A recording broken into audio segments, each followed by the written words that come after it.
Assalamualaikum warahmatullahi wabarakatuh. Saya Alisa Putri Amalia dari kelas B. Kali ini saya akan menjelaskan tentang UML. Apa sih UML itu? UML adalah bahasa pemrograman standar yang digunakan untuk visualisasi, perancangan, dan pendokumentasian sistem perangkat lunak. Jadi, kalau diibaratkan UML itu seperti peta atau blueprint dari sebuah sistem. Tujuannya itu satu, menyatukan berbagai cara pemodelan agar lebih seragam. Habis itu ada mempermudah komunikasi antar tim pengembang, memberikan gambaran visual tentang bagaimana sistem bekerja, dan menjadi panduan saat proses pengkodean dilakukan. Sejarah singkat UML.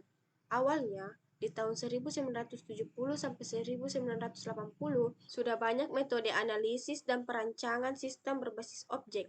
Tapi, masalahnya belum ada standar yang menyatukan semuanya. Nah, disinilah muncul tiga tokoh penting yaitu Grady Booth, James Rambot, dan Ivar Jacobson.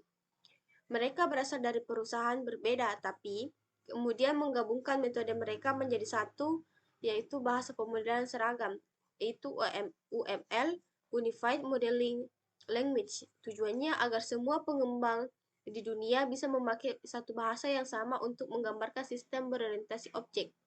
Selanjutnya, bangunan dasar UML. Dalam UML ada tiga komponen utama yang menjadi dasar. Yang pertama, thing merupakan elemen utama dalam UML ada kelas, interface, use case, komponen, dan node. Yang kedua, relationship, itu menunjukkan hubungan antar elemen, misalnya hubungan antar kelas dengan objek atau antar komponen yang saling bergantung. Dan yang ketiga, diagram, yaitu gambaran visual dari model UML. Bagian ini yang biasanya digambarkan di kertas atau software seperti Star UML, Visual Paradigm, atau Draw.io. Berikutnya, jenis-jenis diagram UML. UML punya 9 jenis diagram utama, dibagi menjadi dua jenis, statis dan dinamis. Nah, yang pertama itu kelas diagram, menunjukkan struktur kelas dan relasi antar kelas.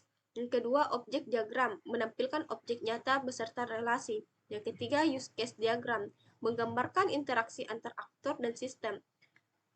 Keempat, sequence diagram, menunjukkan urusan pesan atau objek dalam waktu tertentu. Yang kelima, collaboration diagram, menggambarkan struktur komunikasi antar objek. Yang keenam, static chart diagram, menampilkan perubahan keadaan dari suatu objek. Yang ketujuh, activity diagram, seperti flowchart menggambarkan atau aktivitas sistem. Kedelapan, komponen diagram, menunjukkan hubungan antar komponen sistem. Dan yang kesembilan, deployment diagram, menggambarkan bagaimana sistem dikonfigurasi saat dijalankan. Selanjutnya ada langkah-langkah membuat UML. Yang pertama itu membuat function requirement, yang kedua membuat use case diagram, ketiga membuat class diagram, keempat membuat sequence diagram, dan yang kelima membuat activity diagram. Mungkin itu saja yang bisa saya sampaikan tentang UML. Terima kasih. Assalamualaikum warahmatullahi wabarakatuh.